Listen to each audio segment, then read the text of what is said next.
Thank you for the introduction. It's really a great honor. It's great to be back at Villanova and to see so many familiar faces. And it's a real honor to be able to celebrate the new book from Professor Desmond. I like Roberto. My first encounter with his work was being in the between. It's probably around the same time.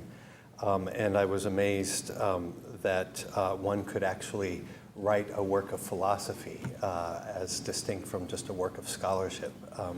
I didn't think that was possible as a graduate student, and it has been an inspiration ever since.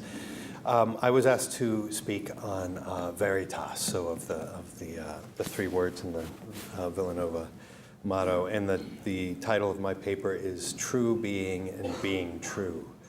William Desmond's Contemporary Retrieval of Metaphysics. Of the three words displayed on the Villanova motto, there is one that cannot pass our lips, I think, without a certain embarrassment, which we attempt to relieve by introducing a qualifier to neutralize it, or by taking an ironic distance through scare quotes or a shrug of the eyebrows. We say Unitas with warmth, signaling the generosity of our hospitality, and Caritas with an even greater zeal to show effective kindness to those who may be otherwise left outside without care. But Veritas, truth, as Nietzsche might have said, the word has come to represent something indecent. It has become like the word mother in Huxley's Brave New World, something that cannot be uttered in public without a snicker and a hot blush. Who in the 21st century has the stomach for such a thing as truth with a capital T? Is it not? Indeed, has it not always been a thing indigestible, a rock that stands athwart the cultural streams of change? A rock presents an obstacle to our projects for improvement, or even more worryingly, a weapon to crush the heads of those we call our foes. The anxiety regarding truth can go so far as to affirm not just a tension between it and the other two words on the motto, but an outright opposition. To insist on truth, it is commonly thought, is to be exclusive, and thus to leave out all those who do not think as we do. Hence, Veritas undermines Unitas, or community. To insist on truth is likewise to prefer judgment to mercy. Hence, Veritas also threatens Caritas. The Italian philosopher-politician Gianni Vattimo offers a sophisticated and literate expression of an extreme position on this score, but we may nevertheless take him simply to be spelling out more clearly and more boldly the implications of the general spirit of our postmodern age. Love, Vattimo argues, demands a relinquishing of truth claims. We need to withhold judgment in order to be able to affirm the other and make a space for the other in our community. It is not possible, of course, to empty our minds of fundamental beliefs, he admits, but a commitment to charity enables us more and more, as we train ourselves in this concern for others, to attain an ironic distance from our fundamental beliefs. So what St. Paul said about marriage and property, Vattimo says about fundamental truth claims. We should make these claims as if we were not making them. Our grasp should be an open-handed one, ready the moment the need arises to take hold of something else, something that may be altogether opposed to our initial beliefs, though of course to do so always with a similar reluctance to commit ourselves. While this irony might seem like a radical proposal, Vattimo claims it is nothing but the very essence of Christianity come to fruition. The highest act of charity, according to this ancient faith, in his interpretation, Vattimo's interpretation, is the death of the logos, the word or reason, that is the crossing out of truth. If the logos were to cling to itself as true, there would be no charity. the total self-emptying of the Logos to the point of its self-annihilation, is finally the supreme charity that can reach across any and all differences. The self-elimination of Veritas thus creates the necessary conditions for the flourishing of Unitas and Caritas. Perhaps, if Vattimo is right, after 175 years, it is high time for Villanova to consider a change in the motto. Now, it is not very difficult to show that the opposition between Veritas and Caritas that one finds in the work of Vattimo, but also in the popular imagination more generally. And I should say, I don't want to single him out for any particular attack on him. I just take what he says to be a very vivid expression of a general principle. It's not hard to show that this opposition is self-undermining, and that the evacuation of truth will inevitably also be the evacuation of charity, the transformation of charity into the most superficial of all sentiments, since it is accompanied by an absence of conviction, a mere feeling that quite literally does no one any good. And who wants to be loved ironically? A traditional response to Vattimo would certainly point out that one needs to have a non-ironic, indeed a non-negotiable conviction about the truth of love, the truth of human dignity, the truth of the ultimate goodness of reality and the claims that goodness implies, and indeed all such fundamental truths, if there is to be any genuine affirmation of the other and hospitable respect.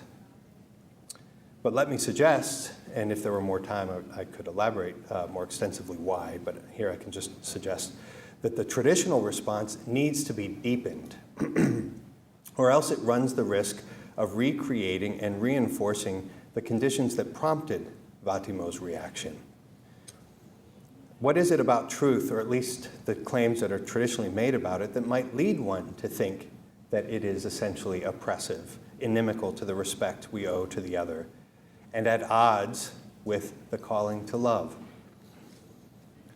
It seems to me that there is scarcely a philosopher alive today who could provide the resources to engage fruitfully with this particular problem of truth in contemporary culture than Professor William Desmond. At the heart of Desmond's philosophical project, as I've come to understand it, is a conception of reality that would resist falling into into the either-or that frames the dilemma I have briefly presented. So either we affirm truth and compromise our ability to love, or we affirm love as the sole unconditional and thereby sacrifice any serious devotion to truth.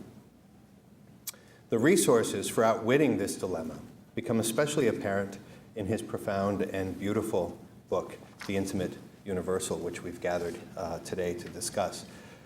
There's no time here to attempt to do justice to the subtle and rich argumentation of the book as a whole, and this is particularly regrettable in the present case, since doing justice is itself one of the many interesting themes of Professor Desmond's book. But I hope in any event, in my brief remarks here, simply to indicate one of the themes, which I believe has special importance in relation to the problem posed by Vattimo. That theme is the book's recovery of the ontological, or better, the genuinely metaphysical dimension of truth.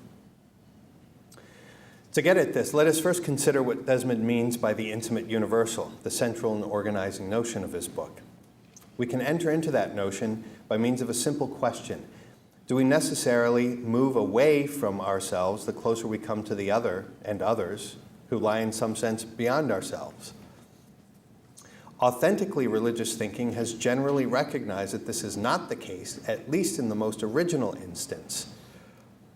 The great Augustinian insight that the universal God is nevertheless more interior to me than I am to myself. Professor Desmond might be interpreted, I suggest, as sounding out all of the distinctly philosophical dimensions of this religious insight, in the broadest sense of philosophical here. He thus brings us immediately beyond the impoverished thinking of our age, which swings between the equally unsatisfying alternatives of a hyper-rationalism that would allow the universal simply to eclipse the particularities of what is individual, and the nominalism that would take the universal to be essentially nothing but a flatus vocis, a sound that we take to be a name to be imposed on things that are irreducibly different in order to make our world intelligible. Given such a dualistic opposition, it is clear why an insistence on truth would seem to threaten violence. If universal ideas do not reveal the meaning of the concrete things around us in the world, but are, in fact, merely imposed from the outside, taking such abstract ideals as a measure implies a neglect or an abandonment of what things really are in themselves. Efforts have been made in the past to overcome this oppressive dualism, perhaps most notably, as Professor Desmond points out, Hegel's thought of the concrete universal, which intends to affirm a reciprocal dependence between the conceptual universal and the concrete particular in history. But Professor Desmond argues convincingly, to my mind, that Hegel's notion is in the end neither concrete nor universal. It does not acknowledge the genuine transcendence of the universal, but binds that universal too closely to the immanent movements of history. And it fails to do justice to the genuine mystery of the concrete, which has an intimate life of its own beyond its function of realizing a governing concept. Desmond's intimate universal is an effort to do justice in a non-reductive way to all of these dimensions, from the interior mystery of what he calls the idiotic, to the incarnate manifestness of the aesthetic, with all of the complexities of the love therein revealed as erotically agapeic and agapeically erotic. His description of this complex reality offers a new way to think about an ancient question: what is truth? Now, it seems to me that one of the things that allows him to hold together the extraordinarily rich array of features and dimensions that he describes in a unity that is and remains a unity, even in the irreducible complexity, is his rooting of both unity and difference in being. This point was made very well in a very different context in Professor Deloro's paper. Being itself is an expression, or indeed the expression, of intimate universality. I quote from the book, "We love being in our being," Desmond writes deep in the book, "and indeed in all being when we love. This is not neutral being, it is being as an intimate universal." Professor Desmond's description of being here as an intimate universal is reminiscent, I think, of Thomas Aquinas' characterization of being as simultaneously what is most intimate and most universal in De Potentia 3:7. And his reflections on the implications of forgetting being under this aspect in the broad streams of modern and postmodern philosophical thought might be read as a contemporary retelling of Etienne Gilson's The Unity of Philosophical Experience, in a strikingly different idiom and with a broader reach into the cultural sphere. Comparing Desmond's book to that of Gilson, which kind of shocked me when I first thought of it, but the more I thought of it, the more plausible it seemed. Comparing his book to that of Gilson, one of the great defenders of metaphysics in the 20th century, might initially provoke some protest. Until quite recently, and even now I think they're serious questions, the word metaphysics was also on the list of indecencies in polite philosophical conversation. William Desmond is nevertheless recognized as a thinker for his unabashed affirmation of metaphysics, even if he interprets the term with somewhat more finesse than one typically associates with the traditional technical sense, emphasizing instead the doubleness, he says, of the prefix meta, which can be both beyond and in the midst of. This affirmation of metaphysics, I wish to suggest, is the sine qua non of Professor Desmond's outwitting of our dilemma.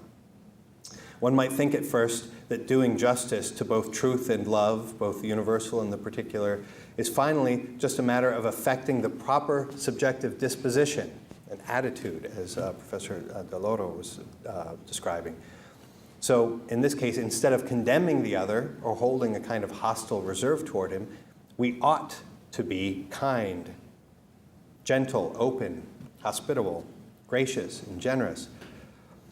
To be sure, as qualities of our disposition toward the other, all of these are to be recommended. But what William Desmond's book makes clear is that if there is no ontological foundation for these qualities, if, let us use the word here, they are not grounded in truth, not only will they turn out to be superficial, and here's a basic claim I want to make in this paper, they will also inevitably lock in the very dualism they seek to overcome. Violence will thus not be eliminated, but simply rendered hidden, driven underground, where it can cause profound damage in secret, passive-aggressive sorts of ways, and then explode onto the surface with a ferocity that is undiminished because the opposition at its source has continued silently to feed it.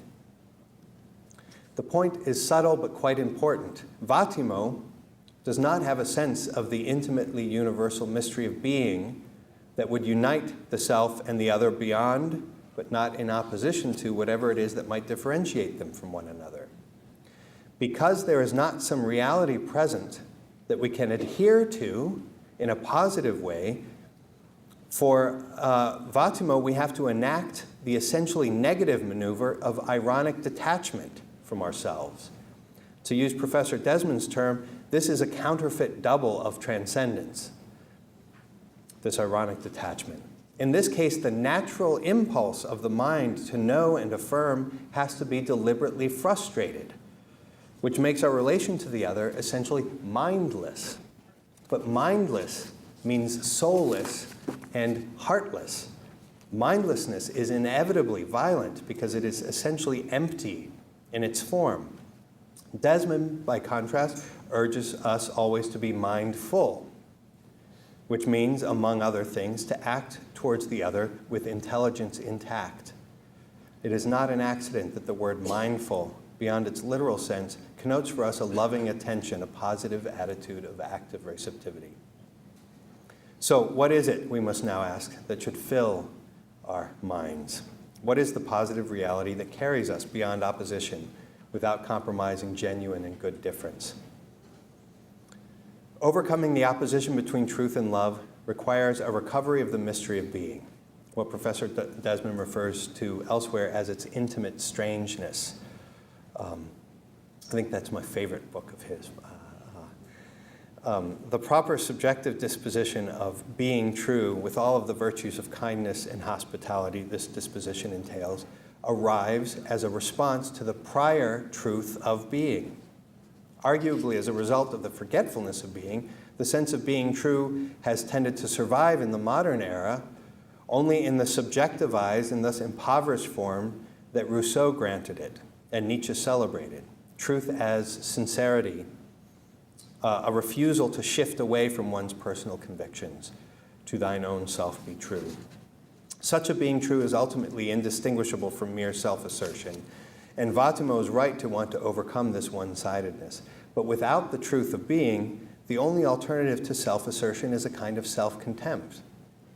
Freedom with respect to one's convictions can, in this respect, only take the negative form of freedom from my convictions. And indeed, freedom from the truth's possession of me that takes place in those convictions. I want to repeat that. That's a really important point.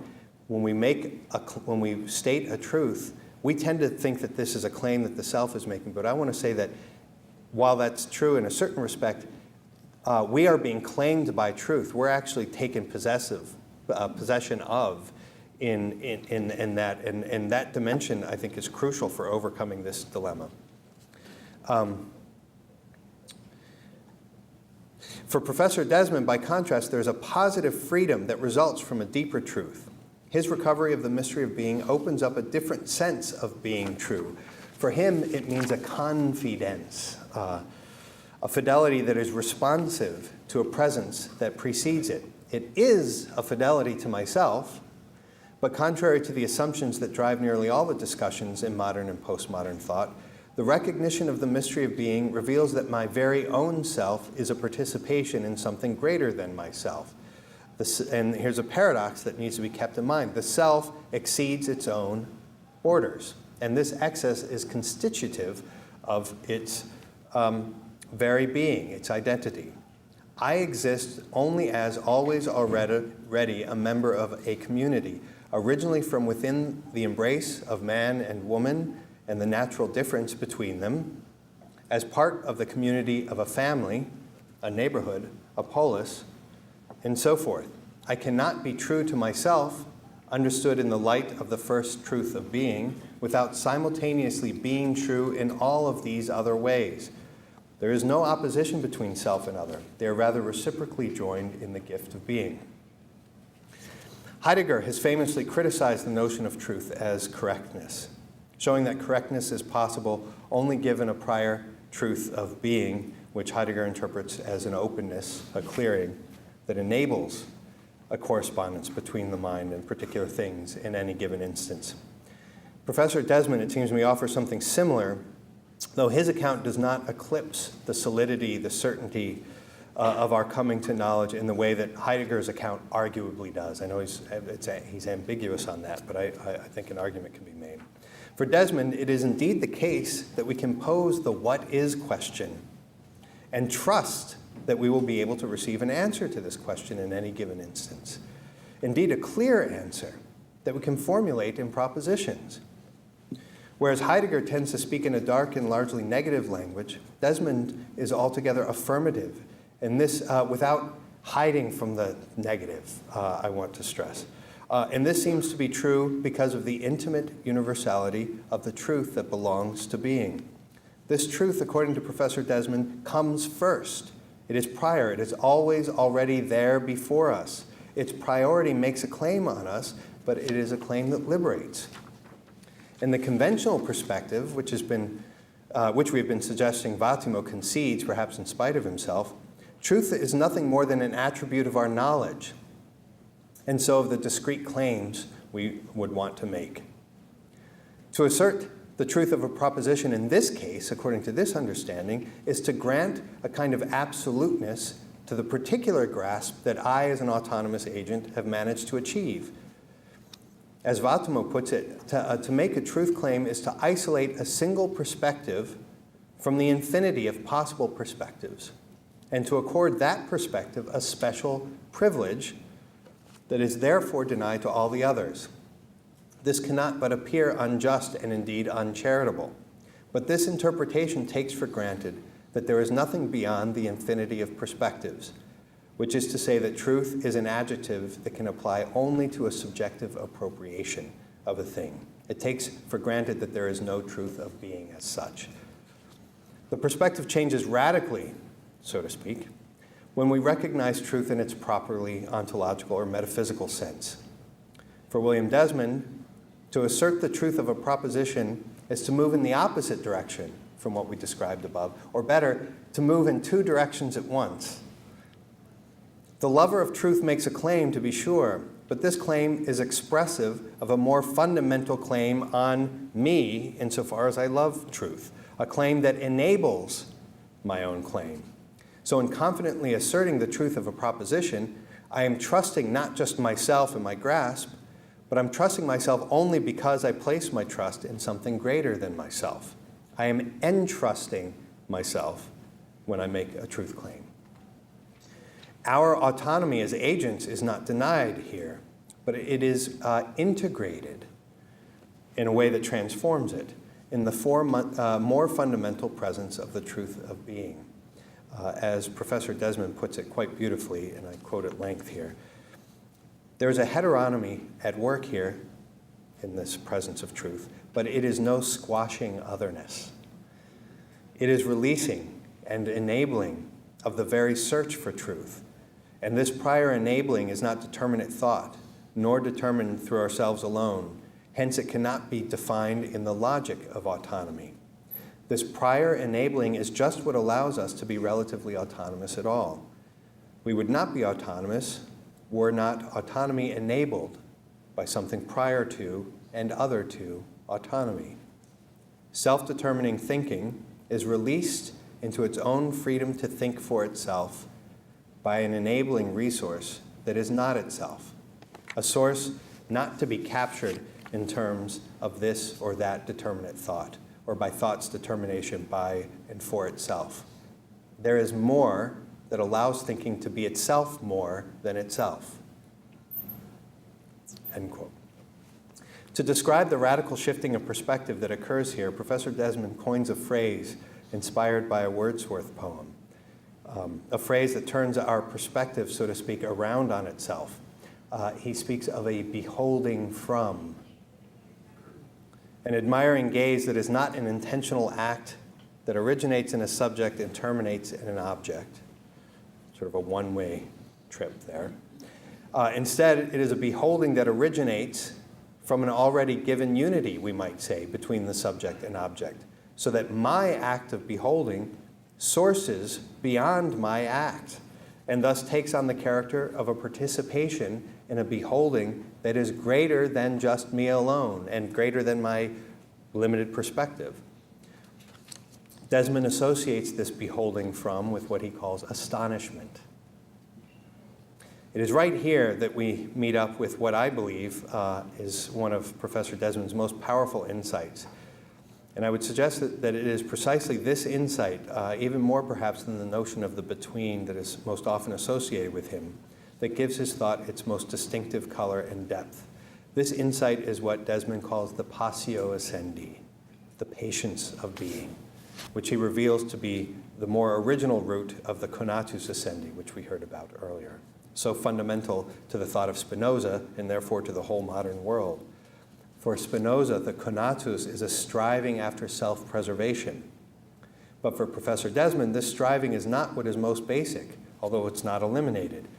To think that it is most basic is to miss the most fundamental meaning of being. To exist at all is to have been given being. This givenness is not simply an inert starting point, which we regrettably have no control over, but which allows us, once we accept it, to have control over everything else. It's kind of what Hegel does with it. Instead, givenness abides as a genuine point of origin. Quote, "There is an ontological patience in our being received into being, of which we always continue to be the recipients. Its mindful counterpart is astonishment and marvel at being at all, and marvel at the good of being." End quote. This grateful reception of what is given is the anchor, we might say, of truth. I quote again, "There's a deeper level of fidelity in doing justice than simply being sure to carry out our theory in practice," he explains.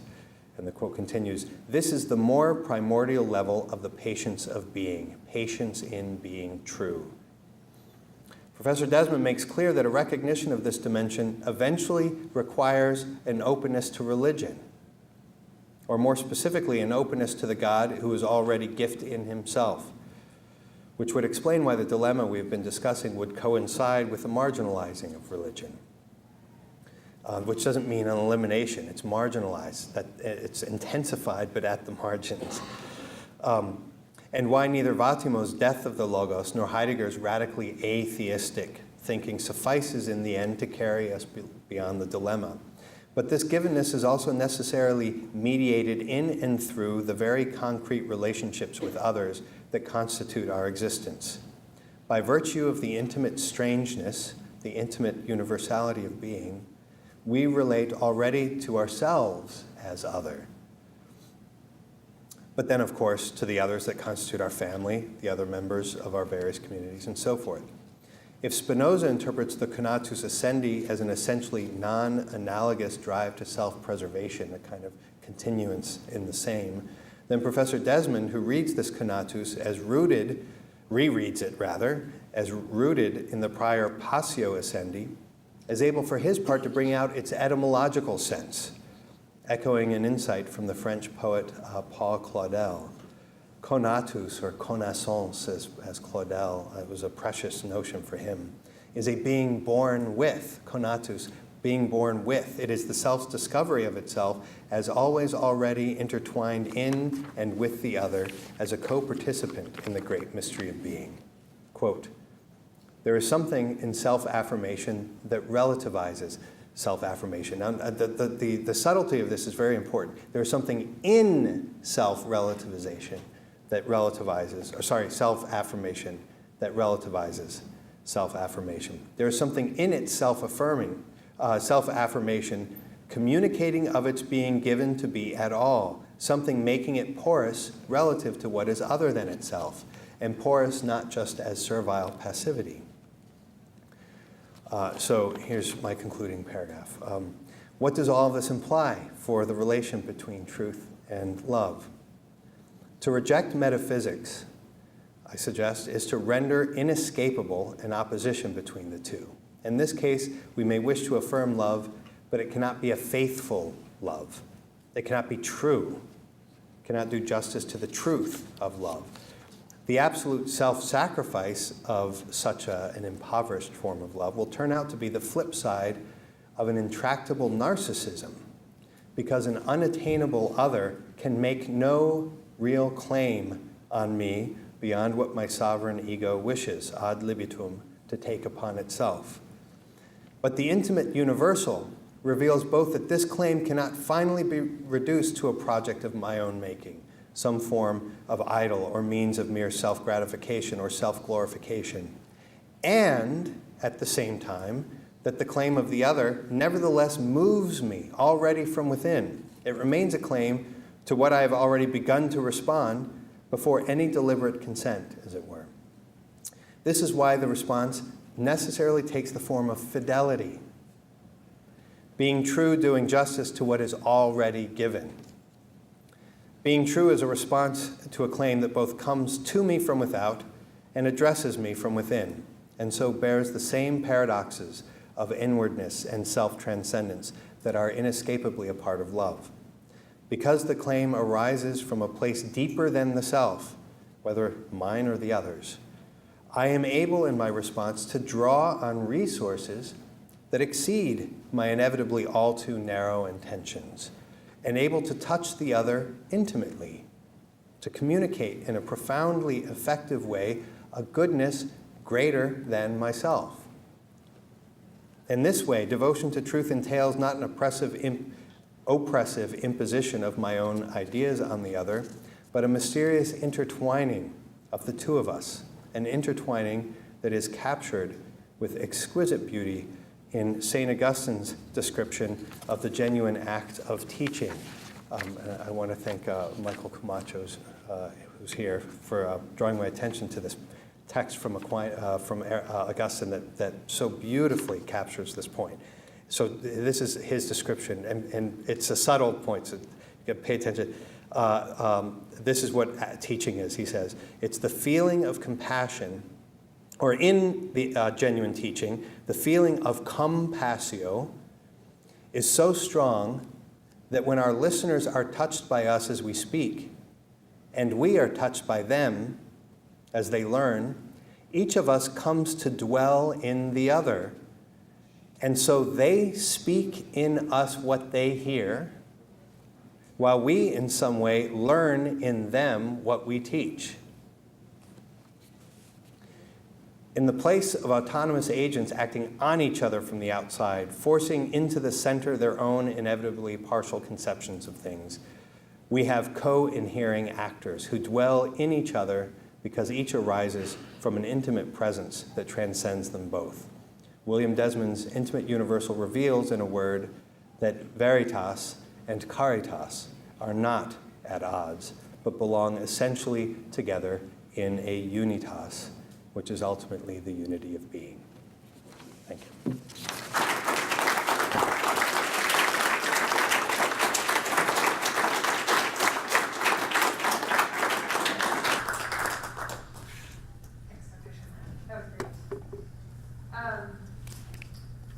So I wanted to, I too had the benefit of reading his paper before, but I wanted to pick up a little bit on the theme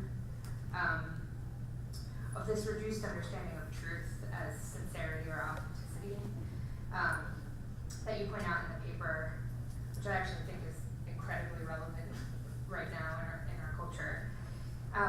And so if you'll allow it, he's my dissertation director. So. I'd like to also, it seems to me that, I mean, almost everything you said about truth could also be said about beauty, right? And so if you'll allow it, I'd like to introduce the theme of beauty and the image here too in my question. I think it relates because we also tend to have this superficial understanding of beauty at the moment as simply that which is authentic, right? If it's authentic, then it's beautiful. And you said that when you were speaking of truth, that the forgetfulness of being results in truth that's more or less being as self-assertion or authenticity, so as long as I'm being true to myself, right? And this also seems to me to be the case with beauty. That is, the forgetfulness of being also evacuates beauty of its content, right? And so it too becomes a superficial authenticity, right? That in turn affects the image, what the image is. Because if beauty is what is authentic, then the image is relegated simply to a copy, right? Rather than something with its own inherent dignity or originality. And so we could say that the image becomes disposable, which does seem to me to be what we're surrounded by these days. So anyway, you said that Professor Desmond's recovery of the mystery of being opens up a different understanding of being true, and one which is responsive to that which precedes it. And I was wondering if you see any parallels between that and our understanding of beauty, and by implication what the image is. And this kind of poor framework that Vattimo neatly presents us with, truth is simply everything you are in the wholly subjectivistic mode, or it's nothing at all and must be overcome by one's freedom, or both, I guess, at the same time. So similarly, can we say that when we are forgetful of being, which we have to remember is itself an image, right? Beauty becomes an entirely subjectivistic authenticity, right? And the image actually means nothing in itself. Whereas in the intimate universal, Professor Desmond writes that in the image, we get neither plain imitation nor total self-creation, right, out of nothing. And so I guess I was just wondering if you could comment on, does beauty claim us as well, right? Is that a prior claim? We tend to talk about truth claims, but I was wondering if beauty claims us as well. And is the image also sort of a confidence or a co-fidelity, right, in the same way that our freedom is when we remember being, when we're attentive to being?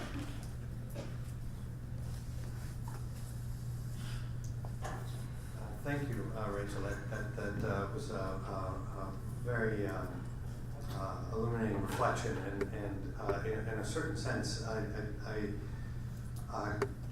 can't add much to it, but I'll just comment on some of the things that you said that struck me. Let me begin with one of the more provocative things you said is thinking of beauty as making a claim on us, rather than simply thinking of truth as making a claim on us. It seems to me it's certainly the case. I think you could say that of all of the transcendentals, that the good makes a certain claim on us, that unity makes a claim on us, but beauty it may be the case that beauty is the hardest to see that initially. Why? This is an old story, but I think but it's useful to call to mind that we've become quite accustomed to a very impoverished conception of beauty as something entirely subjective. We think of beauty primarily in terms of the sensation, the impression that something makes on us. And of course, in that kind of a conception, there's not going to be any sense of beauty as making a claim on us, and therefore of being able to draw us in a kind of a genuine way outside of ourselves. But I think what's interesting in your comment there, I think you're exactly right, that there's a connection between that subjectivistic reduction of beauty and a loss of a sense of a mystery of being, and the recovery of a sense of a mystery of being would then imply a recognition of beauty as a kind of a plenitude that is communicating precisely more than simply a sensation and more than simply a delight, but is actually communicating, informing our desire, communicating a kind of a form. And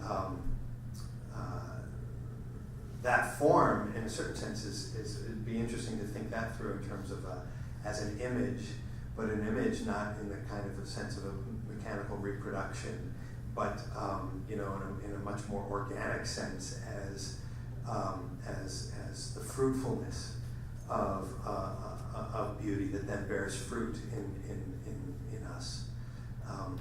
So these are some initial thoughts. Of course, William has written quite a bit on art and beauty. Perhaps could you please say something about this? First of all, I just want to thank David from our paper. Really very and I think the attentiveness also with which you read my work. But as almost an advertisement, I have a book which is almost finished, which will be shortly sent off to the publisher called The Gift of Beauty and Passion of Being. And then the possible subtitle will be On the Threshold Between the Aesthetic and the Sacred. The opening essay is called Gift of Beauty and Passion of Being. I had initially thought of calling it Useless Beauty and No Passion of Being, to get beyond this kind of utilitarian instrument. But Gift of Beauty, it seems to me, is actually more faithful to less negatively provocative, so to say. But I just bring that up because one of the things that David drew attention to is this phrase, the holding from. And it's from Wordsworth, and it's from Tinternabulum. And it's just a phrase that is absolutely full of resonance. And even quoting the lines around it a little bit more fully, Wordsworth, his Tinternabi, of course, has connected to this kind of religious ethos, something that has been lost in English, in England at that time. He says, therefore am I still a lover of nature and all that we behold from this green earth. So, a lover and also from this green earth. And that phrase, beholding from, is very much bound up with the theme of fidelity in the sense that, and the gift of beauty, that is to say, there's a certain sense in which we're struck by beauty. We don't behold beauty. Something strikes us and we behold. So the beholding from is something that is deeply incarnate say, in the communication between a beloved and a lover. But also in being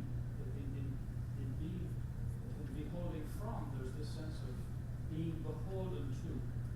And being beholden, again, perhaps it's a more archaic sense of the English, but beholden carries this sense of a kind of almost spousal being in relation to. That's what the right word would be, but if you're beholden, you're in a kind of debt. But it's not a debt that burdens you, it's a debt really that binds you in a relation. It holds. Intimate love. Yeah. It holds you, yes. Yeah. So these are just a few remarks on your paper, which I found. But maybe just as a question, say a little bit more about Etienne Gibson. It's an odd comparison. Yeah. Actually, just addendum to the point you make, the poem is quoted far too often, but it's so fitting here. Rilke's poem, The Archaic Torso of Apollo, he's talking about looking at this fragment of a statue, and suddenly the form comes into view, and the moment it does, you have this epiphany, and the lines are, there is no place that it does not see you. So here, it's not you looking at it, suddenly that epiphany is experienced as it seeing you, and you must change your life, which is, of course, a claim that's made, yeah. And Gilson, right, okay, thank you.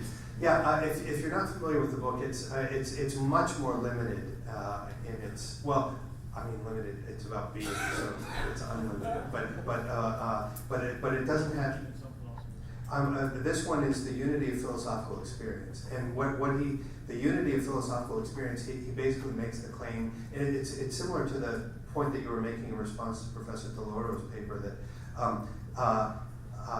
being in a way is inescapable. We can't help but be metaphysical. If we deny that, it's always going to come back in a way to haunt us in distorted forms. And so in that book, Gilson just presents Aquinas as having sort of sounded out this mystery of being, and then traces through certain medieval philosophers and early modern who end up substituting something for being as fundamental, such as logic or theology, that take the place of being and then think through all of the implications of that. And it just seemed to me that, in a way, I mean, it's so different in its idiom and so forth, but it just seemed to me that resonated with what one of the things you were doing in your book.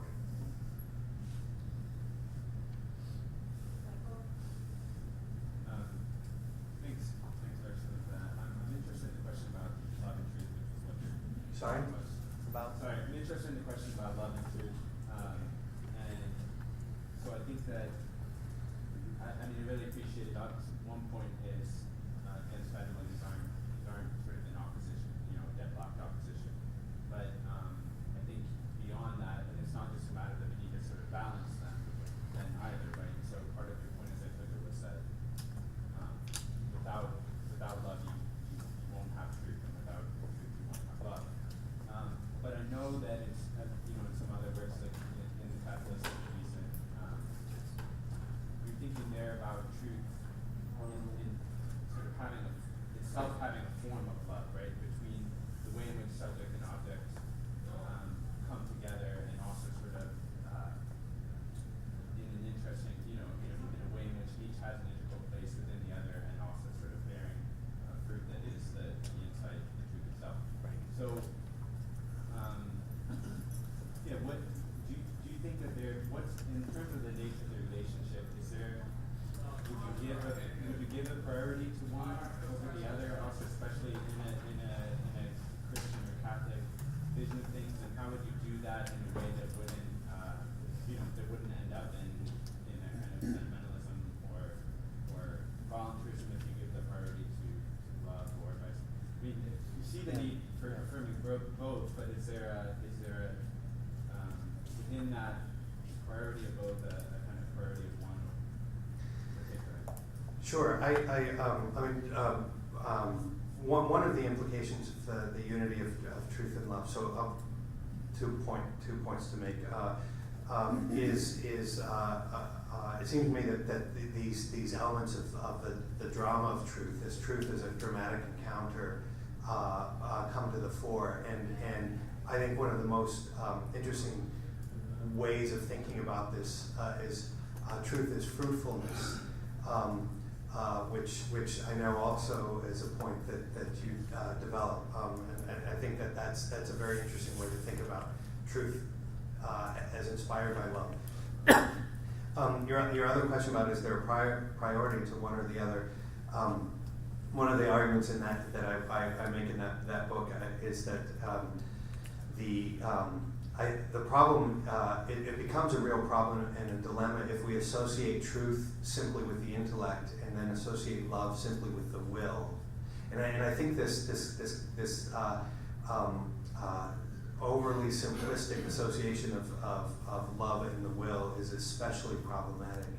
I think it becomes very different if we think of love as precisely the integration of intellect and will. Or to put it in sort of more directly metaphysical terms, if love is the meaning of being, that was a theme struck earlier. If love is the meaning of being, it's because love is not just one of the order of one of the transcendentals as distinct from the others, but is precisely the integration of truth, beauty, and goodness. And that if you think in those terms, then to talk about the priority of love is not in the least to drift into kind of irrationalism, but precisely safeguards against that. So it seems to me that that's the fundamental point in addressing that is getting beyond this the one-to-one correspondence of will and love. I wonder if I could ask you to, I've never taught you somewhat to reflect on gnosis in connection with truth. So I think the contrast you draw with that is very illuminating. We can see ways in which the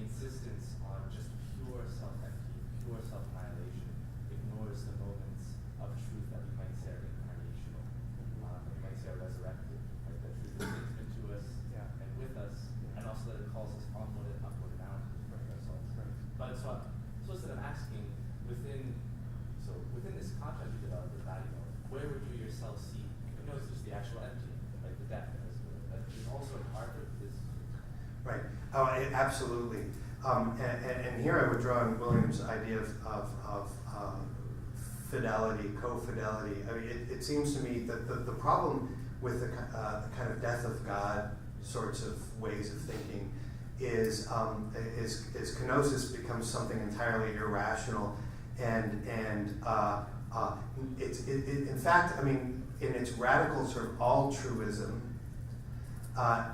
it loses any dimension of responsiveness, and in paradoxical ways becomes a kind of spontaneous self-assertion, and entirely negative. It's quite a different thing when you understand that kind of self-sacrifice as occurring within a form, you could say, but within a bond that is given and that precedes you, and in a certain sense energizes and informs and deepens and substantializes the self-outpouring.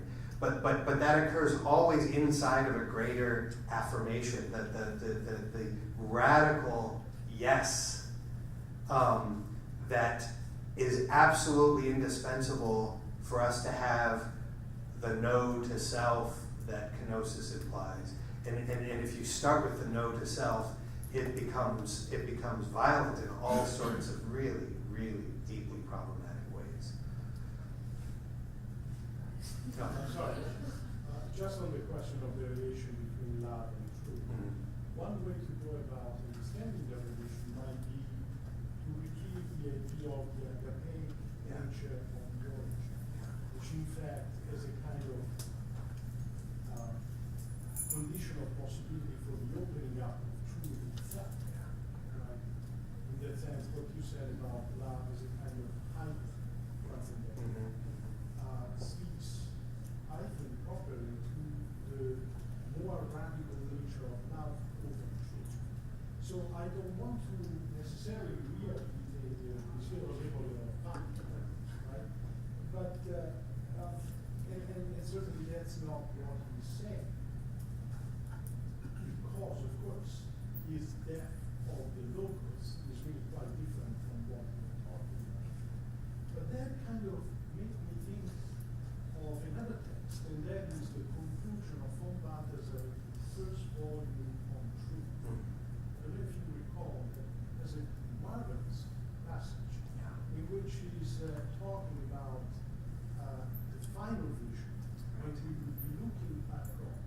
And if God were true, we would be completely blinded by the vision.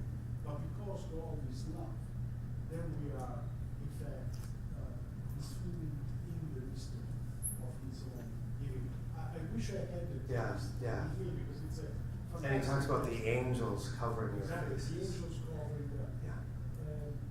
I don't know if This, yes. the point. This would open up.